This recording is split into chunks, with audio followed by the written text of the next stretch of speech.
So Yeah, it's really interesting. Oh, there's a podcast that I watch all the time. It's called Play, Watch, Listen, and generally about video games. They talk a lot about pop culture in general, but it's called Play, Watch, Listen because you have a video game writer and former critic. She's the host of it. Her name is Alana Pierce. And then you got Troy Baker, who's one of the biggest video game actors on the planet. You've got Mike Bithell, who's a video game designer. And then you've got Austin Wintory, who's a video game composer.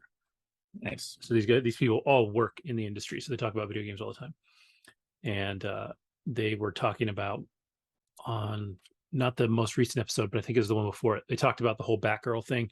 And it was actually really interesting because a couple of them, kind of had the same opinions that we have, where it's just bullshit and then blah, blah, blah. But Mike Bithell, who works in game design and runs his own video game company, his take was really interesting because he said, part of it too is that you have a new CEO coming in Zaslav or whatever. Yep.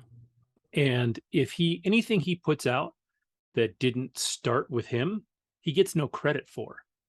So when you come in and you clean house, this happens at all kinds of production companies all the time. And it just doesn't usually happen on this scale. Like you don't see something this big and this close to release happen. But when Troy Baker was talking, he was talking about how he couldn't say what game, but he worked on a game that was literally to the point that it was printed on discs and ready to ship, and they burned it to the ground. Like they didn't do it. So what happened with Batgirl, for as shitty as it is, isn't uncommon. It's just uncommon to see it So public. and so big. Like people have been talking about Batgirl for a while, Forever. and it's a property that people recognize. Like if it had been some like film The Fluffy Puffs, nobody would give a shit because nobody's ever heard of it, right? And I nobody's heard they're screening it for the kind of cast and crew before they scrap it out, right? Like It's gonna leak, and then it's gonna be It can leak, but they can't ever put it out correct because they wrote it off. So you could get some, serious tax penalties. It's like the Fantastic Four movie. You ever heard of that one? The old Fantastic Four movie? Oh Okay. yeah. Like if you ever see screenshots from it, it's unfinished. bad. Yeah. And no, it was finished. That's the thing. Okay. So if you read all about it, like it was a disaster from meeting it. Like it was supposed to be bad because they were trying to bomb it. Like it got made in no time flat because the studio didn't want to lose the rights to the Fantastic Four. Oh, so just made some shit to like keep the rights. Yeah. So if you see it, like they had to make it and they had to put it in theaters. But I think that's the film that they put in like the absolute minimum number of theaters. Like it wasn't watchable anywhere. But they didn't, like the actors that signed on didn't know. Like they didn't understand that they were getting totally boned. Like this is just like, it doesn't go on your resume, right? Like it's a garbage film. And I don't know if they noticed during production or what, but the whole point of it was literally just to keep the rights. So I think that's how Superman Quest for Peace got made too, I think. But either way, it's like it's just funny how that shit works. Making movies just to, because it's like if you don't use it, if you don't use it or lose it, basically. So the license. So are there movies you think made and then scrapped just for the tax write-off? That's a good I don't know, because you don't necessarily get more than you put in, right? Like they're getting it back because they're taking it over because of the merger. Okay. Right. Like if they had shot it and then claimed it as a write-off, maybe they'd break even, but I don't know that that you get much back. More of a new ownership. Exactly. Like it's just like, we basically laid off like the most of HBO Max. Like they did that. Like crazy. They just changed directions basically. So, and that's the other thing too, is that they're talking about pulling back now on doing the release in the theater and release on HBO Max at the same time, which I think is probably a good idea. It made sense in the pandemic. It was really great. It was awesome for me, man. I saw a bunch of stuff that I would not have seen for a long time otherwise. When places were doing this, it'll be interesting to see what other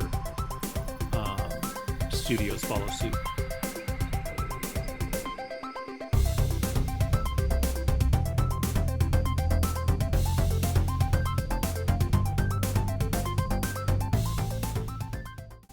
So welcome to the All Pop No Culture podcast.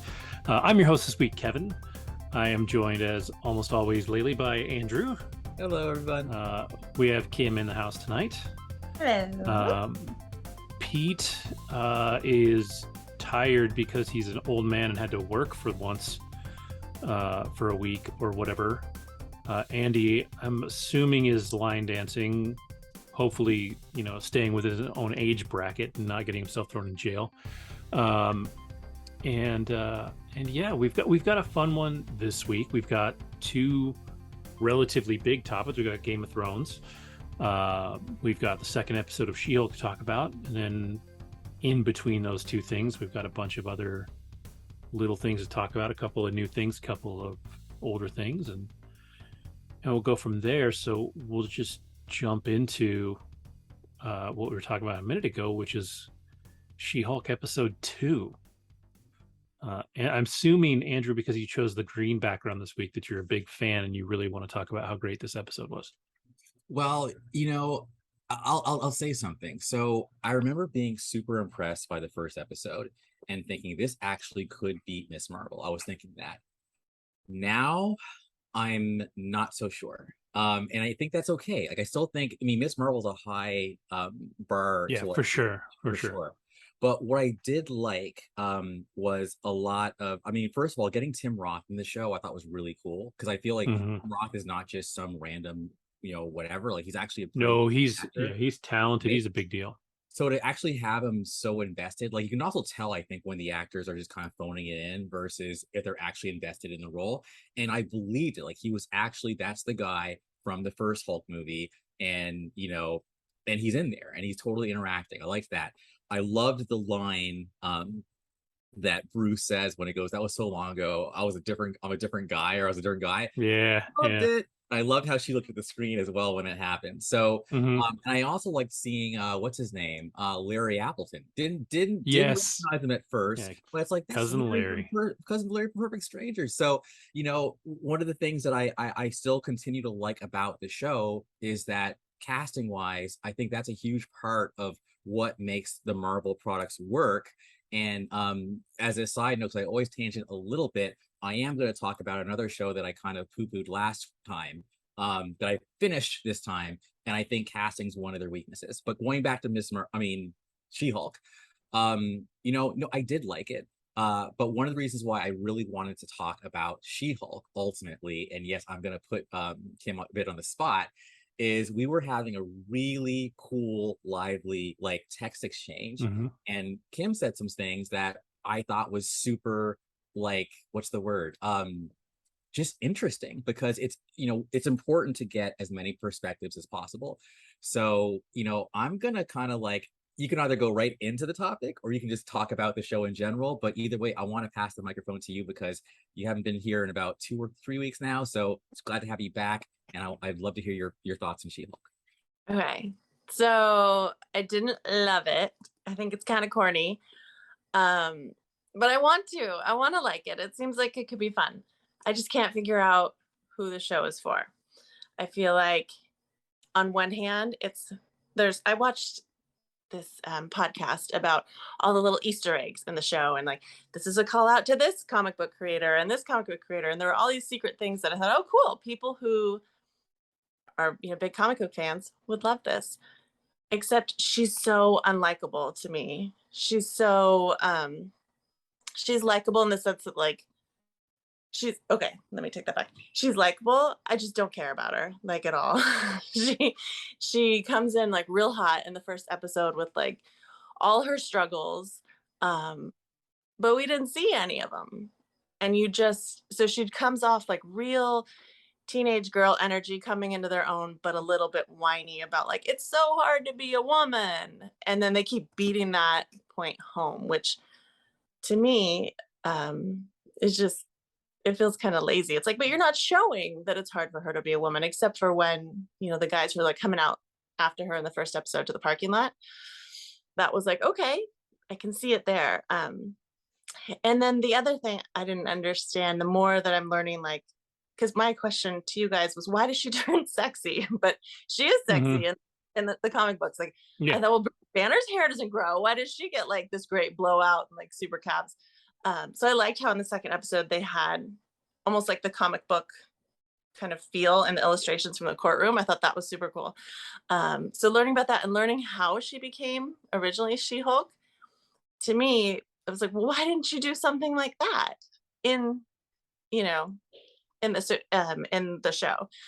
So I don't know who is it for? Is it for teenage girls who are like, yeah, being a girl is hard?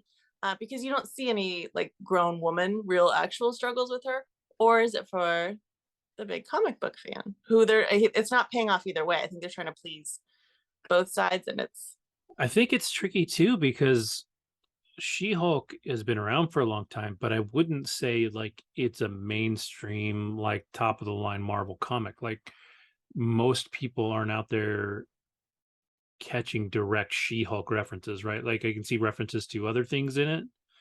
But I don't think a lot of people read She-Hulk. They understand it, like people know that she breaks the fourth wall. Like that whole thing is established in the comics, and like those of us that are nerdy enough to be into comics know that.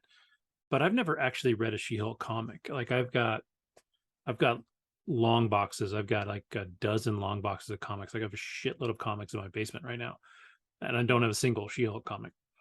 Um, and mostly, I mean, you know, as a guy, I don't know that She-Hulk was my number one, you know, target character. I mean, other than, you know, they draw her real pretty. yeah. But what's interesting, I sent you guys that Instagram link. There's a I know a ton of cosplayers are doing it right now anyways. But there's a girl, her name's Taya Miller, and she did a makeup look for She-Hulk. And to be honest, she looks fucking fantastic. And it really makes me wonder if the show would have benefited from not doing her in CGI, but doing her with makeup and camera tricks, right? Because it's actually like for the first episode, I kind of let it go, but this one, it was really distracting. Like the animation is not good. And one of the things that is hard, and I don't know that the animators got it. I mean, having played video games for as long as I have and seeing CGI kind of develop in there, hair is hard. Like if you're going to give her a lot of big hair, I mean, you want to see hair go bad, look at the Inhumans TV show where they were like, oh, this character whose primary superpower is her fucking hair, we're going to shave her head. Like they literally were like, that's too much money and too hard. In Aquaman, Amber Heard's hair was awful. Like it was so bad because they had to animate her hair in water, and it was terrible.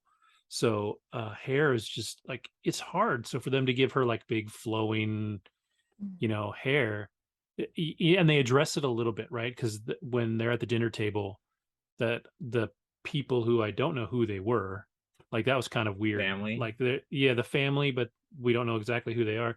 We're like talking about, oh, they could come in and give her a makeover so she looks more like She-Hulk, right? Yeah. Talking about her hair, which is kind of a funny joke, but it didn't really land. Like those people weren't very funny. To me, well, I don't know, maybe they were, but you know, and so it's weird. Like, and then he calls her fuzzball all the time, which can, in my mind, can only apply to her hair, right? Like, I don't know what else makes a girl fuzzy, you know? Yeah, they gave so, her. Yeah, it's weird, and it's just, I think, I honestly, I feel like the show would have benefited from her being in makeup and doing camera tricks, because it's distracting right now, or keep her out of the Hulk as often as possible. You know, if it's a lawyer show and it's funny and she can control this, to me, she wouldn't choose to be She-Hulk as often as they're making her. Like I get the bar scene, like that made sense. Like people wanted to see the She-Hulk, so she went into the bar scene, and she was the She-Hulk. But then the other thing that was weird about that one is like, why was she so drunk when she changed back? Because of when but in the first episode, in the post-credit scene, she was drinking like a fish, pretending to be drunk, but then she wasn't actually drunk when she does the whole Captain America fucks thing, because she was faking him out. Because he even says, he's like, "Oh, I thought, get the get the information, right?" Yeah, Maybe. like I don't. And so, I mean, maybe I misunderstood it. Maybe it's just the metabolism kicks up when you're in Hulk mode and not when you're a person. But like she went from being She-Hulk, who would have metabolized the alcohol, to herself, and then all of a sudden she was drunk from all the alcohol that She-Hulk drank, because she was instantly drunk. Oh. Yeah, so that was weird to me too. So I don't find it as funny as I think I should. Like, if it's a law show, they maybe need a little more law. Like, this show might actually benefit from being longer. Well, that is true. It does feel really cut off and short. Now, what I liked about it was like the fact that she lost her job, but then the firm that like, she beat hires her, and then it's like, yeah, you're doing this or you won't have a job. So I felt like we're still kind of in establishment mode. I do like the boss. I mean, so I'm still along for the ride, so I'm giving this more of a shot than I did, let's say, the other show I keep talking about, but that shit's for like an hour and this one's only like 25 minutes. But I was doing some more reading as well for some background. It says here that the character Elaine Bennis from Seinfeld served as a touchstone for Mislani. So I guess that she's trying to draw from Elaine in terms of how, I guess, spastic she is. And then head writer Jessica Gao wanted to create a character that had a well-rounded life that has to deal with the unexpected addition of superpowers to her life, exploring her emotional and mental response. And then Tatiana talks about she also liked the duality of a woman occupying two different bodies, especially since modern day culture has an obsession with a woman's body, and felt the commentary from the series was a very prescient and rife with interesting nuance. So it's kind of like what you were talking about, Kim, when you said, why is it that like when she turns into the Hulk, she's this, flowing like, goddess, but then when she's normal, her hair is curly, like what the hell is that all about? So I thought that was just kind of interesting. What's the word? Thing that you noticed, really. But yeah, ultimately, I think when I look back at episode 2 and I look at the actual plot of the episode, not a lot happens. We do know that Banner is flying off into space to go back to, that planet. Sakaar, Thank you, Sakaar. Yeah, Sakaar. So that's kind of cool. Yeah, but yeah, no, we're still, I still think it's still early. It's still early to say whether or not the show is good or bad, but at least we've now gone from origin to origin of the courtroom drama, because Emil Blonsky, although what the hell's happening now? Because he's now fighting in that thing. So another question. Well, that was is that happening? Is that happening? Exactly. So like Shang-Chi's happening simultaneously with this show, which I think is pretty cool. So I think the other piece is I like the fact that, again, this show is so interconnected with everything else. But I think ultimately where the show, I think it might be a misstep, to Kim's point, is okay, so who is this show for? Because I think that if it's all about the lore, it's kind of our generation, and even the subject matter is a little bit more mature. But then the level of kind of I'm trying to think of the right word, but like, the level of social consciousness, I'll say, is a bit more like Gen Z. So yeah, it's going to be a miss, I think, ultimately, if the show's going to get good, which is why when Matt Murdock shows up, I think that might bring things home. So we've got, I don't know. I've read that they're really going to explore his comedic side, which is an interesting choice to me, because like, for as cool as he is not, I'm not saying the actor can't. I think, I actually believe that he can do at least subtle humor really well. But if we're bringing over the guy that was in the Netflix series, it's not very funny. Like, it's a dark show, so it'd be interesting. I know he said Charlie Cox said he was excited about doing it. So it'll be fun to see. I hope they do it well and don't kind of, I guess, damage what people want to see from this character, because the people that were adamantly asking for him to come back and him to play Daredevil, they don't want the She-Hulk funny Daredevil. They want the badass Daredevil from Netflix, even if he gets Disneyfied a little bit. Like, they still want a guy that whoops ass. They want that first scene where he's going down the hallway, skipping from door to door, and just in a single take, just beating the shit out of like 40 people. Like, you want Daredevil to kick ass. So it'll be interesting to see what they do with that. I think their best bet is to keep him in the courtroom as much as they can. Yes, where he can be, a normal person. One thing too is like thinking about the Hulk and She-Hulk. When the Hulk becomes the Hulk, the one thing that we see is like he kind of becomes this super male beast, right? Like, he gets muscles everywhere. Like, he gets big and muscly and strong. But like, ultimately, if you look at him, especially in the MCU, he still looks like Banner. Like, his face is bigger, whatever. So he's like the ultra man version of Banner, right? Like, he's huge and muscly. So when she becomes She-Hulk, she becomes really like ultra feminine, like, right? She's curvy and she's got the pretty hair and all this stuff. So I mean, maybe that's the thinking behind the transformation, right? Like, yeah, she gets bigger, yeah, she gets stronger, but she's sort of like the things that get magnified are the kind of the feminine, like, I know they're the male feminine ideal things, but like, she gets curvier, she gets hips, she gets some boobs, she gets some hair. Hulk gets muscles, he gets big and intimidating and ultra manly, right? So, because they do say it amplifies, right? So, from hearing like what people are saying about the show, or what the most interesting parts are, I feel like she's actually the least interesting part of the show. It's all, her role of like, kind of like a chess game of what she's doing, how she's making things happen. That's interesting. But really, like, the whole excitement for it's building off other characters, right? Like, it's like, oh, cool, this guy is coming, and it's not about like, oh, give me more of her. I feel like we've seen all of her. Like, she's so not interesting. There's nothing more to her. So hopefully that changes. Agreed. And I do think Miss Marvel, actually, her character was interesting. So I think that's also, I think, a good contrast between the two shows. The thing that Miss Marvel had too was that amazing family dynamic. Like, it wasn't all about her, and it never had to be. Yeah. Like, we were never looking for that. And here, I think, it feels like it's supposed to be all about her, but she's still leaning on everybody else. So, I want it to be good because I love her. Like, I really do love her. I think she's immensely talented, and I think she's got a long way to go. But I want to see the development. I want to see what they do with it. My last word before we go on, Wong shows up too. So yes, he's the one that's been popping the through line.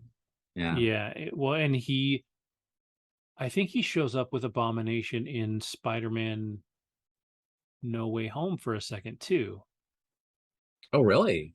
I think so. Well, I know he's the Abomination in Shang-Chi. I know that's who he's fighting. Yes. And they're throwing that fight because they're like, Wong's making him fight basically for fun, because when they come back in after they've been fighting and Shang-Chi meets them in kind of the back room, they're just shooting the shit and talking, and then he opens the portal and they go in to send him basically back to jail. So it's interesting to see the stuff tie together. And also, like, what the fuck is Wong doing? Like, he's literally breaking a dude out of jail so he could win some fucking backroom bar fights. So, like, I'm curious about like that whole end game with Wong to see where they're going with that, because they're building something. I don't know what it is, but they're building something there, because they keep bringing it up. It's been in at least 2 films now. I thought that they showed up somehow in No Way Home, but I could be wrong. I know Wong shows up, but I thought something with Abomination showed up too. So that was She-Hulk. Since you can't stop talking about it, why don't you just talk about Sandman? Oh, man. Cool. Make your transition there. Yeah. All right. First of all, all right. So I did something I never do because I have the worst attention span on the planet Earth. Okay, well, not the worst, but it's pretty bad. So I sat there and powered through episodes 2 through 11 of Sandman. And Kim, you'd asked on text, is this something I should watch? And there's one thing I remember you said on your very first appearance here. You said that you lean, I think, British. So the one thing that Sandman has for you is it's very British, very British. Mm-hmm. So I think that alone might actually, I think it's worth it. Okay. Now, out of the 11 episodes, there was 2 episodes in particular that actually really I liked. Okay. Episode 5. And both episodes don't really deal with the Sandman that much, because I think it's pretty funny. Episode 5 feels like a Black Mirror episode, because basically what happens is this one guy has one of the Sandman's power items. It's called a ruby or a gem or something, and he's able to use it to control people. And what he does is he takes away people's ability to kind of lie, so they're very honest to the point where shit goes left. Because you can imagine, if everyone's just telling the truth and acting on what they really want to do, oh my god, it feels like a Black Mirror episode gone wrong, wronger than usual. But it was so believable and so relatable. I mean, it was just wow, this is great television. And then episode 6, I'll just say it right now. You're going to learn about me. Okay, so I'm weird in that, I'm one of those people who, if I was given the option to live forever, to be immortal, to be one of the endless, there's 7 endless, and Dream Morpheus is one of the endless, I would hell motherfucking yeah, I would do it without a heartbeat. You would? Yes. Most people are, look at your face. Most people are I would miss my loved ones. I get bored. It would suck. And I'm like, hell no. Okay. So this guy, okay, so Morpheus, he's being all emo, oh, it sucks being an endless person. I wish I could die, and then fucking Death is okay, well, ask him, see if he would want to live forever. So they go ask him, and he's like, hell yeah, so literally you see this motherfucker go from I don't know, the 1300s, whatever, all the way up, not gonna spoil everything, but he's literally living century after century after century. And yeah, maybe a third one, he's like, okay, I'm ready to fucking go. This fucking sucks. But he gets over it and then keeps going. And I think what I liked about that was it just showed that life is what you make it. You know what I'm saying? So it's yeah, your life can suck, but I believe that I would find a reason to want to keep going, whether it's to see the sun explode, whether it's to see what it's like in the year 4000. I want to see that shit. I'm never gonna see it, but that's cool. So it's I love the fact that finally, once in fiction, someone actually did that shit. Because I thought it was gonna be predictable, oh, he's gonna learn his lesson and want to die. Nah. So Gaiman, thank you. Okay, so that's why I loved. Morpheus grew on me. I think he's, from a Myers-Briggs perspective, gotta get that in there. I think he's an emo INTJ, but probably more INFJ for those of you who know Myers-Briggs. What's also cool that I should like about the show, but whatever, I'll say it. I think from a representation and diversity standpoint, holy shit, they actually hit it out of the park. There's so much, it's so multicultural. But that's the other thing I like about British shows. It's I think they do a better job of just bringing everybody in the mix, and they all have British accents, and you don't even think twice about it. Whereas in America, it's that's weird. He doesn't look like he'd speak with a where's his other accent? No. In the Brits, they're all speak hello, tea time, whatever. So that's cool. I'm so excited right now. I must like this show more than I thought I did. Ultimately, my verdict is this. For someone who did not know about Neil Gaiman, and for someone who felt judged if I ever said I didn't know about Neil Gaiman, this was actually a good gateway.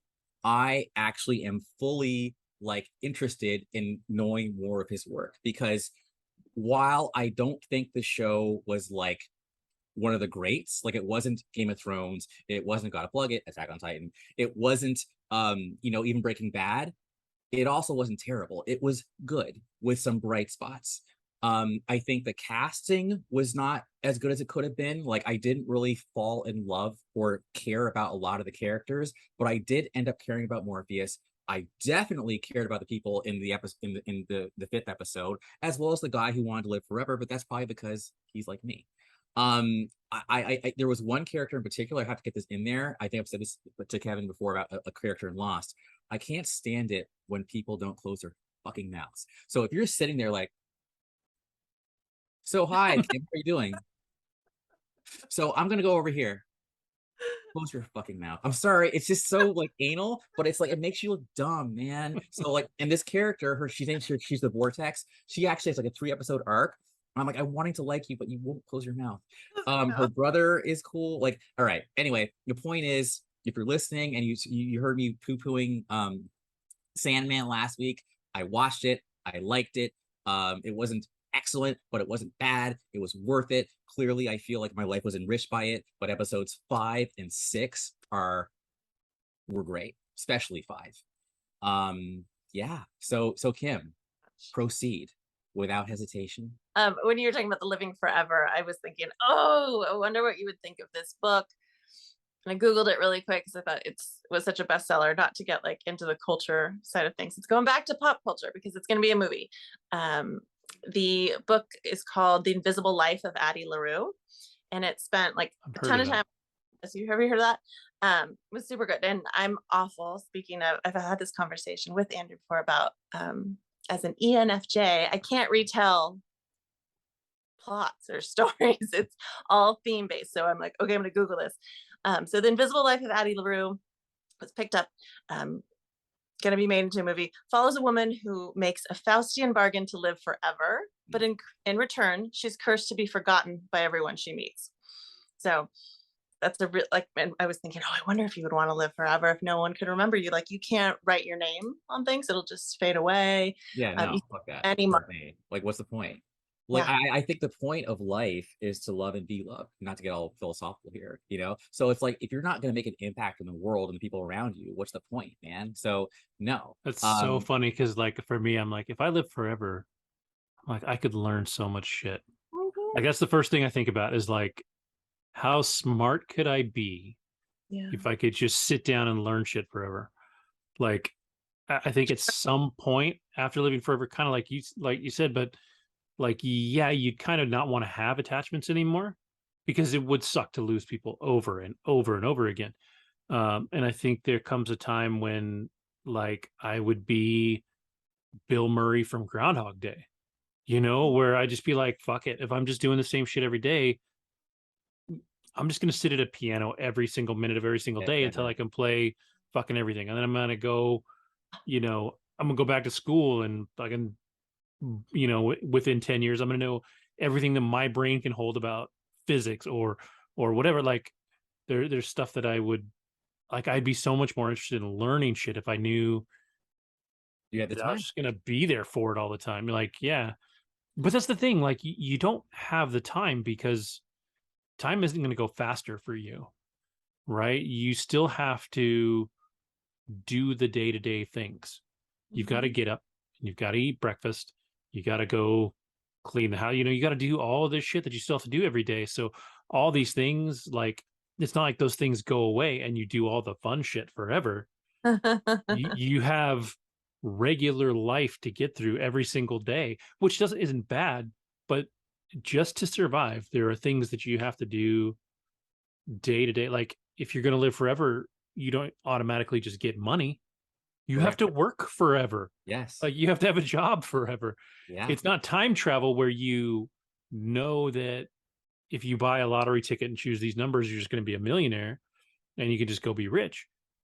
You got to do shit. Like you may be more intelligent than people or more educated than people at some point, but that doesn't guarantee you money. It doesn't guarantee you ease. What if you break a law somewhere and end up in jail for life? What happens then? Like, what is life if you can't die? Like there's no, you definitely got to be careful. And I think that actually one thing I forgot to mention is that the episode's heartfelt because in the end of the day, like Morpheus definitely learns from this guy, and there's definitely like there's ups and downs, and I think the point again is like life really is what you make it, and you get to fill, you know, even the mundane stuff you talked about. There's levels of mundanity. Sure.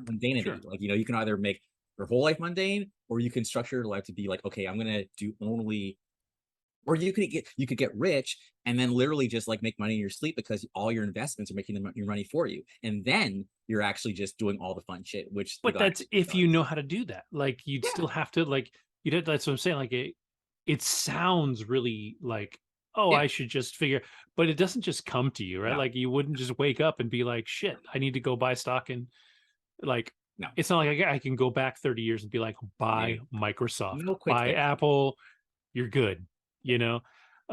So it's a really interesting thought, like the whole living forever thing. Like I've thought about it before, and it would be cool, but at the same time, like you have to have low battery something, some kind of foundation. Otherwise, like you could really have a shitty, like you could like what happens if you go, end up homeless and you can't get out of that? You're just living on the street, or worse, what if people recognize that you're living forever? Oh, that's good. It becomes somebody's science experiment. It gets totally addressed. It gets addressed. Yeah.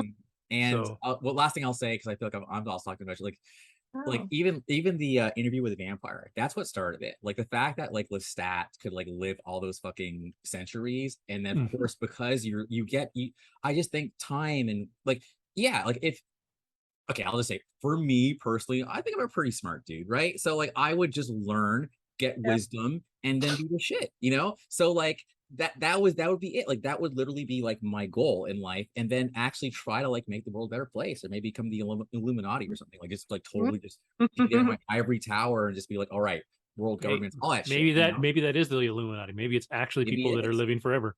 That would be amazing. I mean, well, whatever. I'm talking way too much now. Okay. No. I think it's fascinating. Well, we can go from what you have already talked about and learned from to something Kim started talking about last time she was on, but she still wanted to talk about, which was Afterlife, right? You wanted to cover that real quick? Mr. Ricky Gervais. Just laughing, yeah, because it's just not catching. What's the saying? Like catching foothold or anything. Okay, and then still, every time I find a show, I'm like, oh, this is so good. Damn, it's British too. I don't know what it is. But it's Ricky Gervais. What? I was gonna say I'm with you though. I love a lot of British shows. Yeah, I don't know what it is, but and I was like dragging my feet on watching it for a long time because I knew it just looked sad. It's about right from the start, find out his wife has died. Ricky Gervais' wife has died. He's suicidal. The only thing keeping him alive is his dog. I thought, like, when am I going to be in the mood to watch that? And I needed something for a plane ride, and I just started it and was laughing like maybe 20% of the episode, but like real laughs. It has a really strange blend of like Ricky Gervais. It's totally his writing, his voice for sure. A lot of jokes that I saw in his most recent comedy special, which I think is called Superhuman. But there's just so much poignancy, and it's just all about like human connection and like him just getting through day by day. So I feel like I need to talk about it with someone who's I don't know what else there's to say about it, but maybe someone who is looking for just something different. I know it's like won a ton of awards, so it's just great. Well, it's funny to me that you found it because in the kind of first iteration of this podcast, we had Opie and Alex on, and Opie actually watched Afterlife and he talked about it. It's been a long time, like, so I don't know that anybody watching this would have seen it. It may even have been before we were doing video, but he liked it, like it's good, it's the Ricky Gervais comedy, but it's a dark comedy, right? Like it's not uplifting all the time, like it's not like everybody's happy all the time. There's a sadness to his character that carries through, right? Full show, but it actually is uplifting in a weird way because it's constant like deep human connection after human connection, like between him and other characters, him finding meaning just to go on a little bit farther. And every time he finds that meaning, it's in something fairly heartwarming that you're like, didn't see coming. And then, without it doesn't turn too Hallmarkish because you have this ridiculous, the stuff that he says. it's still kind of one of those like, I can't believe you said that, but that's really funny. I had to hold in laughs, and I got a few like out loud laughs on the plane, which. So you're the crazy person laughing on the plane? Everybody's like, shit, we're going to die. Like, like, what is she laughing about? We're going down. That's cool though. Yeah, I've always been a Ricky Gervais fan. I say that having never watched the British Office. Like, I've always meant to. Like, I've always meant to go back and watch it because I do like him. Yeah. But yeah, I've heard about the show now twice from two people that I think know what they're talking about. So I feel like I need to go watch it. Yeah, I love it. And then, but if you don't have anything else about that, you wanted to talk about video games, which is like my thing. I did. I got more excited about what I hated this week, though. I forgot that I was about the really bad show. Okay, so I'm not like a great gamer person to be speaking to video games, because I've always, spent the past 15 or whatever 12 years with all Nintendo Mario-ish kind of things. So all these kid type games, other than the big Fortnite phase when I learned like what skins are and that kind of thing. So Sean introduced me to Destiny 2. It's like his favorite game. He played Destiny 1, and he kept playing it, and I thought, I want to see if I can do it. I've never played a first-person shooter game before. I was super frustrated like the first time I started playing it, but now I love it. I love it so much, and I have like no aggression like that in real life, and definitely so much stress relief. And the reason why I'm not a great person to talk about it is I can't follow half of the story. It's like super intricate, but I've always been, even on Mario games, I'm pressing A. I don't care, whatever you just keep hammer the button. Yeah, I don't care about the story. Yeah. So they had a new they put out different, I guess, expansion packs every year, and they had their showcase for the expansion pack that's coming out in February, which still I kind of didn't understand. I thought, oh, it's coming out today, there's new things today, but they just have different seasons throughout the year, and this was promoting the next one.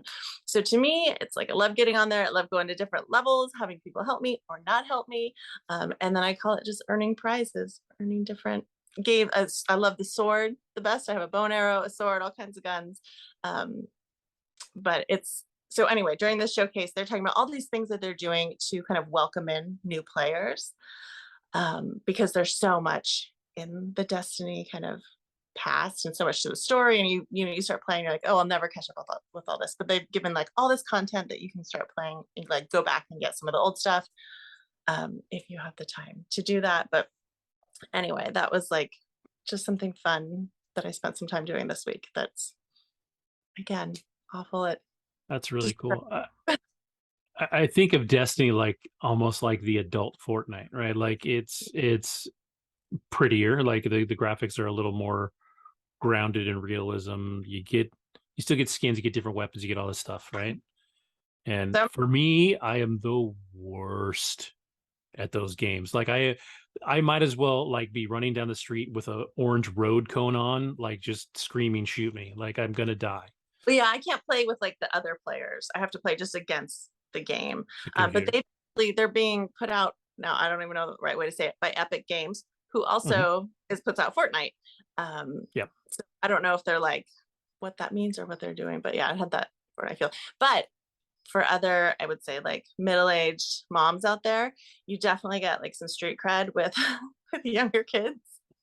I had a high schooler that I helped. He was like in a car accident, and we were trying to talking about things, and he's telling me he likes video games, and I told him, oh, I play Destiny, and he's, oh, you play Destiny? I play Destiny. That's so cool. And my son said his friend in class was like, your mom plays Destiny. So if you want to have like a couple of cool points without being cool. Yeah. What console are you playing on? I'm on right here, the Xbox One, I think. Oh, okay. So you guys don't have a PlayStation 4 or 5? No. I know there's still like really Nintendo craze, so I'm kind of good with that, but I don't have to. I was going to say, if you have a PlayStation 4 or a PlayStation 5, next year on HBO, they're going to drop the Last of Us TV series. And I've talked about this on the show a bazillion times and taken a lot of heat for it, and I really don't give a shit. But The best video game that I have ever played is The Last of Us. It's going to be turned into the series on HBO. And one of the things that seems just fucking amazing about it is they are working very hard to make the series just like the game. And which is really cool to me because I've raved about, I think the first one came out in 2013 on the PlayStation 3. Then they remastered it for the PlayStation 4. And then I believe tonight or this morning, they are re-releasing a fully remade version of it for the PlayStation 5. Which is an investment. So they put a lot of money into this game 3 different times. But the story is fucking amazing. Like, it's one of the most incredible stories I think I've ever played. And what's really awesome about what HBO is doing is I've always said to my friends, especially like when I lived in California, I had 2 friends that were women. They were the same age as me, talked to them all the time. I know for a fact they were never going to sit down with a PlayStation and play this game, but I knew that the story would get them. Like, the story is heavy, it's heartfelt, it's touching, it's brilliant, but they're never going to sit down with a PlayStation and play it. Like, it's just not going to be their thing. Like, if you don't own one, you're not going to experience this thing that I'm like, I fucking love this. And now HBO is doing it. And when I heard that, I was like, shit, like, this is for all those people that deserve this story that wouldn't get it in another media. I mean, there's a special magic to playing these characters and feeling like you're controlling the game, even though the game's controlling you, right? Like, they've written it to go a certain way, and you can't really stray from that. And so there's an extra feeling of like, I'm doing this, I'm living this thing. But I'm like, I know there's enough people out there that love this game that are so pumped about the show, and I'm so excited to force people to go watch this show. Like, it's going to be. So don't have to have a PlayStation. It's going to be on HBO Max. The TV series will be on HBO Max. It's the most expensive show HBO has ever made, or at least was at the time. I don't know where House of the Dragon, which we'll talk about in a little bit, falls, but they spent. It was crazy. It was like $20 million an episode, or some ridiculous amount of money to make the show. But I mean, they got Pedro Pascal. They got what's his name that plays Ron Swanson has a part in it. I think that one of the Game of Thrones actresses is in there as well, or yes, Lyanna Mormont. Yes, yeah. She plays Ellie, the main character, with Pedro Pascal. And like, one of the things that broke me, because they did their little montage, and so they were showing all the things that HBO is working on, and kind of just clipped together in like a 1-minute montage, but 23 seconds of that was The Last of Us. And so there was like an overhead shot of them walking in the snow. Doesn't mean much to anybody. Like, all these things meant something to me because I've played them and seen them, but they go by real quick. But there's one moment where Pedro Pascal has a line. He's playing Joel, and he says, shit, now I can't even remember the line at the moment, but he sounds exactly like Troy Baker does in the video game. And I fucking lost my shit. I was like, fuck, I can't, I'm so excited. So what's that? More excited than Pete with the D&D movie? Yeah, Pete's an idiot. I am not. I know what I'm talking about. And if Pete was here, I'd tell him he's an idiot, but he's not. He's sleeping because he worked. Crybaby. But yeah, no, I'm like, I've been excited about this just the possibility of it being a show for like 3 years. So now that it's literally almost done, like, I blown away. So, but I totally hijacked your video game story. I apologize. It was not detailed and very, very like big. Yeah, I remember playing the first Destiny when it came out, and I was like, this is cool. I suck. I'm done. Like, I am an old man gamer now, so everything I play on easy mode. If it's got a story mode, I'm playing that. Like, if I die too many times, I'm like, you know what? Fuck you. I was like, I will go play something else. I had to go into one of these things where it's like 6 other people and me, or maybe it's 10 other people. And I'm used to just like playing whatever, going along this mission and the people maybe with me are on my side, or I do it alone. And I went into this one that's very like Call of Duty type of thing, and I would just start laughing because I would spawn somewhere, die, spawn somewhere, someone be instantly. Waiting. I can't keep up. Sorry. No, dude, I don't know what it is. Like, I think it's because I didn't play them when I was young or whatever, or maybe it's just because I'm old and moving shit like at a reasonable speed is just impossible now. But I really am just a walking human target in those multiplayer games. Same, I'm just like, cool. I don't need that.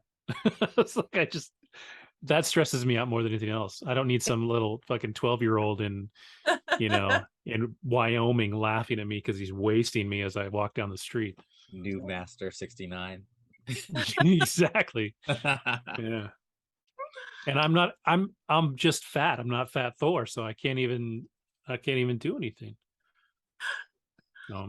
Nice. Well, then, you know what? I'll jump in. Speaking of old people, I'll talk about Samaritan really quick. I watched.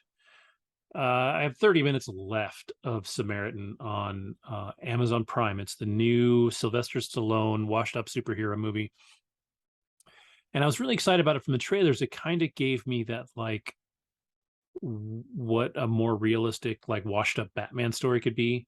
This guy was a superhero. Shit went sideways. He went into hiding, kind of gave up. And he kind of gets drawn out of it by this little kid. And it seemed like from the trailer that it was kind of gritty and dark. And I was a little bummed to find out that it's really falls into almost like a kid adventure movie. Like it's about the kid trying to bring him back. And the kid is very almost 80s kids movie-ish. And it wasn't what I was hoping for. Like I was really hoping for a dark superhero movie, which is weird because it's probably what I bitch about the most with the DCEU is how dark they are a lot of the time. And it just never really caught on for me. And it's weird. We were talking before we started recording that if I look at the Rotten Tomatoes, the critics gave it a 38%, but the audience gave it an 81%. So there's this huge, huge disparity between the two. And I feel like I'm somewhere in the middle and maybe leaning more towards the critics. I remember seeing some stuff beforehand where people were talking about how great Stallone's performance was. Like he really like nailed this part. And I'm not feeling it. And part of that may be that politically speaking, I don't necessarily agree with old Sly anymore. He's a little off the reservation in my world. But yeah, I don't love it. I wanted to, like, a lot, and I'm not really feeling it. Although I will say the guy that is playing the bad guy in it, I could totally see him playing Sabretooth in a MCU movie. He's got the right level of crazy and all that. He always plays the bad guy. So if you find him, he's always the bad guy and shit that he's in. But yeah, I don't know. I'll finish it probably.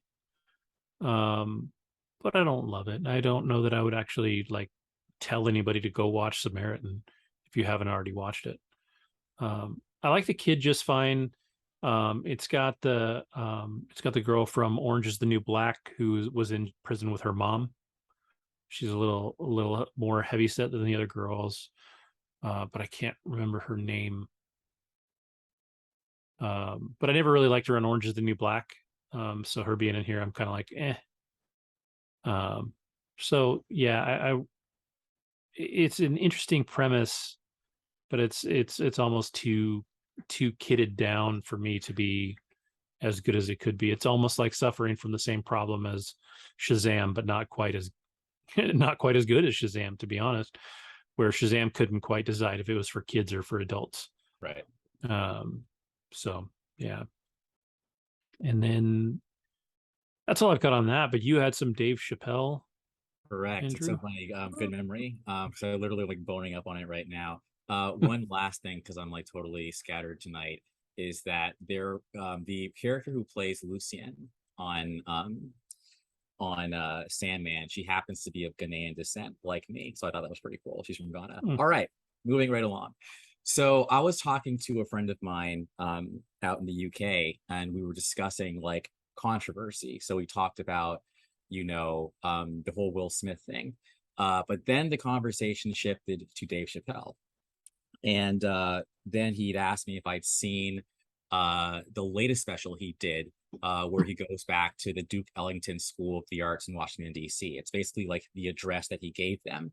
And I remember from the headlines, it was like he went to that school and the students there were like pissed because apparently a teacher at that school wanted to rename the theater at that art school the Dave Chapelle Theater. I'm not going to spoil anything per se because I think it's what happens. I think it's a big impact in terms of watching the special. So anyway, I told my friend like, yeah, no, I didn't, because I feel like, Chappelle has always been raw, but I think in terms of the stuff that was discussed in The Closer, that special he did, that was the closest I think he's gotten to actually being canceled. I do think that his star has been kind of dulled a bit because, it's not like certain things now you just can't say, like whether or not you believe it or whatever. It's like, that's one thing. Okay. But to actually come out and say that, it's there's no way it doesn't come off as hateful. So that's what he's dealing with. Were you gonna say something, Kevin? Or okay, yeah. So basically even I was like, I wasn't really interested in seeing the show. I just kind of like, I don't want to, like, I don't know, man. Like, so anyway, he said, no, it's not what you think. So I'm like, fine. So I watched the special, and I gotta say, it's only 40 minutes, and you're literally watching Dave Chapelle at his alma mater, the Duke Ellington School of the Performing Arts in DC. And I gotta say, putting the controversy aside, and he doesn't really, he addresses it, but it's not the point. The point of his address is to talk about how, that school really kind of, it had an impact not only on his life, but every student who goes there. Because he talks about how when he moved to DC, he was going to this rough school. The crack epidemic was going crazy. He wanted to be in comedy. And his dad was like, well, or someone said, if you want to be a comedian, you got to learn how to act first. So he basically said, okay, well, I want to go to this school to learn how to act. And he talks about, he brings up specific teachers by name. You can hear the crowd like cheering when he brings up these teachers, because it's like, these are students who are either current or alumni, and you can kind of feel the love in the room. And by the end of the special, where he actually kind of makes his point, like, it was kind of like, okay, that was a good point. Like, and I felt something, and I think that one of the things that makes Dave Chapelle, I think, kind of a cultural force, and why people just even care what he says so much, is because, I don't think he's this boorish, like, idiot. I think that his thoughts are actually well thought out and they're well argued. But some things are kind of beyond the pale. Ultimately, what he's trying to defend is art, and what he's saying is that if something is artistic, come at me from an art perspective, like, defeat me in art. But as far as what the art is saying, it's like, it's art.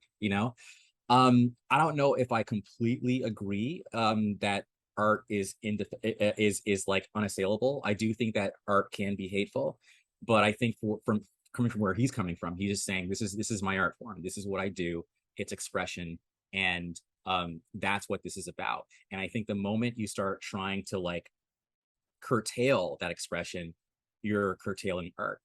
And I think it's an argument worthy of at least looking at. And the way he does it, I think is really powerful. And again, to see him speak to this group of people, knowing that there's people in the audience, at least before, who were definitely just ready to kind of cancel him, I thought it was kind of a moment of healing.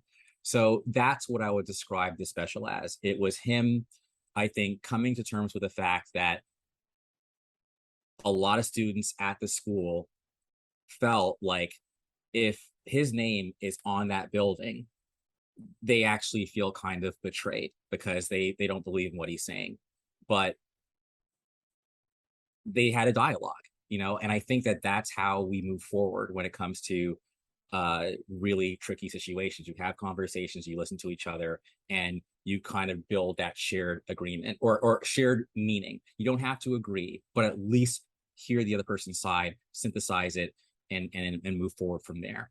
So yeah, if you haven't seen this special, it's called, hold on, it's on Netflix. It came out, I want to say, in June. It's called, hold on. I watched most of it and I turned it off maybe 2/3 of the way through, and now I'm kicking myself. Just wait for the end. Wait for the end, because I think that's it's called What's in a Name. The special is called What's in a Name. And I honestly, I didn't know that Dave Chapelle went to a performing arts school.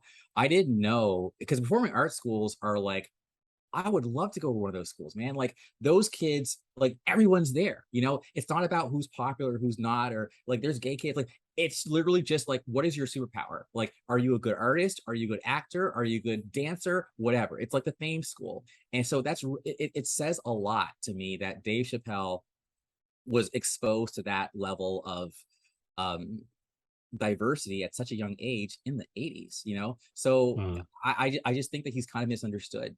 And the story's not over yet, I think, on this guy. But as again, I think the closest to getting, I mean, he really, I think that he knows it too. I think that he kind of pushed it a little too far, and people were ready to cancel him. But Netflix has stood behind him. He's got a shitload of nominations. Like he's got hold on a second.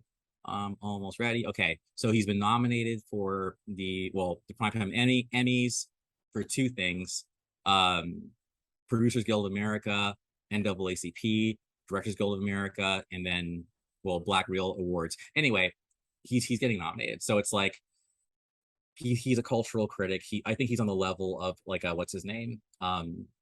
Oh my God, what's this guy's name? The 7 Dirty Words guy. You know what I'm talking about? George Carlin. George Carlin, and then also, of course, Richard Pryor. Like he's really, I think he's on that level. He's not just a comic. He actually is a cultural critic. All right, end rant. I'm done. Well, okay. So before we get to Game of Thrones, I think you and I both, at least this week, and maybe not, maybe even last week, you started. But we jumped on the Orphan films. Funny enough, not Orphan Black, which is Tatiana Maslany. The Orphan films, which are 2 horror films that are now showing on Paramount Plus. Orphan was in the theaters. I believe Orphan First Kill is also in the theaters right now, but it's also on Paramount Plus. Yes. The original was 2009. Correct. And then this one is now, 13 years later, is a flashback to her story prior to the first movie. So it's a prequel, which is very interesting in its own way, and in a lot of things related to the story. Have you seen either one of these, Kim, the Orphan films? No. Do you have any intention of seeing them? I don't think you're a horror film fan, right? Spoil away. Okay, good, because we're probably going to. And so starting with the first one, like for me, I didn't find either one of these movies particularly scary. Like for them to fall in the horror genre, like I get why they're there, but to me, they're not scary as I would expect a horror film to be. The little girl, Abigail Furman, she's good. She's a creepy kid, that's for fucking sure. The mom in the first one, I love her. Vera Farmiga. Vera Farmiga. She did a show, might have even been the 90s, called Touching Evil. I think she was the one in that, with the dude who, I love him, but I can't think of what he's done since. But he's done a bunch of stuff. Anyways, great show. But so I was a little personally invested. I like her a lot. I like her acting. And it was an interesting film. I think there's some really weird things that they deal with, and something like what made that movie creepy to me is some of the things that they had an actual 12-year-old actress doing. Yes. That really fucking weirded me out. Yes.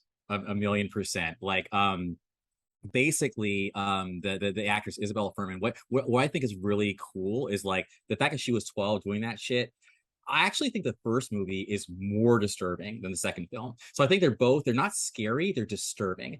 And apparently this is actually inspired by a real situation. Apparently, there was a May 2007 media coverage of a 34-year-old Barbara Skrolova, whatever, an orphan who abused her first adopted family and ran away from police when caught. She was eventually found impersonating Adam, a 13-year-old boy who had gone missing. So basically, this is a person who's 30 years old, but has like a hormonal disorder where she looks like she's a child, but she's really an adult. So in this first movie, like she's totally like she's like your dream kid. Like she can play piano, she can like draw. Yeah. And what's really effing weird, Kim, is that Peter Sarsgaard plays the dad. That's right. Vera Farmiga is the mom, and Homegirl has like a daddy fetish, dude. So she is like all about the dads, and like she like legit wants them. And the worst part about it, like in the first movie, you can tell fucking dad is like he's not gonna like act, but he's actually like he's thinking about it. Now, in his defense, when they have that scene, his character's really drunk, right? Like he he's did that on pretty smashed, right? Yeah. Oh man, for me, that's what made it fucking weird. Is that like, yeah, it's creepy that this guy would entertain it at all, but it's also creepy that like I know the actress, even though the character's supposed to be 30, I know the actress is actually 12 years old. So she's putting on this makeup and she's like crawling up kind of into his neck and like nuzzling and kind of kissing his cheek. Like they don't ever kiss on the mouth or anything. But I was like that gave me the willies more than probably, anything else in the movie. And what was happening in the movie, it was like what was happening on the back end of the movie that I was like, yeah, dude, that's fucking weird. Like I struggle with that. Like, because the girl was actually 12. It wasn't a 30-year-old playing a 12-year-old, which ironically is what happens in Orphan First Kill. You actually now have an actress that's 26 playing and she does a good job. And I think that's the thing. I feel like this first film, first of all, had bigger stars. So you had Vera, you had Peter, you have CCH Pounder. You might not know the name, but you've definitely seen her face before. Yeah, I know her. Yeah. Okay. And it's like, music by John Ottman. Okay, he's awesome. He's from the X-Men films. Anyway, so it's like, and it made like 78 million on a budget of 20. So this was actually a hit. And I just felt like, she acted the hell out of that role for a 12-year-old. Like Esther, she was good. She is dangerous. Like she will kill you. She's creepy. Yeah. It's like actually reminds me of that movie, the bad, like what's his name? The bad son, Macaulay Culkin. Yeah. Yes, dude. Like when she pushes the kid off the slide, it was awesome. Like anyway, like she is an evil kid. So I actually like it's a disturbing film, but I just feel like she sold the hell out of it. The mother knows what the hell's going on. Like a lot of gaslighting. Like the mom is like, yo, this kid is fucking crazy, and the dad's like, no, like, and like, yeah, she's just a kid, blah blah. Yeah, man. It's I say see it. So I actually liked the movie just because it was like, I like dark shit. I like shit that's like, wow, like this is like dark, but it can't happen. You can't be trusting. Like you got to actually like, watch yourself. Like anyway. Yeah, and I definitely think the first one is better than the second one. Yeah. Like I said, part of that creepy shit was that the actress really was 12, and I was just like, that's weird. Like as an actor, as Peter Skarsgård, I'd be like, I don't know if I can do this. Like this girl is like up in my, like weird. But into the second one, okay, so now Abigail Furman, the actress, is 14 years older. So she's 26 filming this. So now she's an adult playing an adult who's playing a kid, right? So now we're kind of getting into that like Tropic Thunder Inception, like I'm just a dude playing a dude dressed like another dude. And it just like, it was cool. Like I actually saw one of the things that they did in the film from a technical side is every adult in the film wore platform shoes, so they seem so much bigger than her. Yes. So that's one way that they kind of kept her looking young, and she definitely looked older in this one, like even when she was young. but they did a pretty good job with it. I mean, she still looks pretty young. And I think Hollywood has trained us too to believe that older people are younger. Like that's just how it goes. Like everybody that plays a high schooler in TV and movies is actually like 30. You know, so we kind of, you know, we kind of accept some of this stuff naturally. And they didn't have as high profile names. Like I don't remember who is the dad in this one. Yeah, no, I think the only high profile person in this whole thing is Julia Stiles. Yeah. Okay. Everybody else is just like Rossif Sutherland. Oh no, that's actually no, that's the brother. He's actually, I didn't know that. So is he one a Sutherland? He is actually a son of Donald though. That is so Donald's a dude. Donald's a playa. Like apparently because Donald's like what, 110. At least like vampire. Kid, actually the son, he's 43, dude. He did not look 43. He looked like he was in his 20s.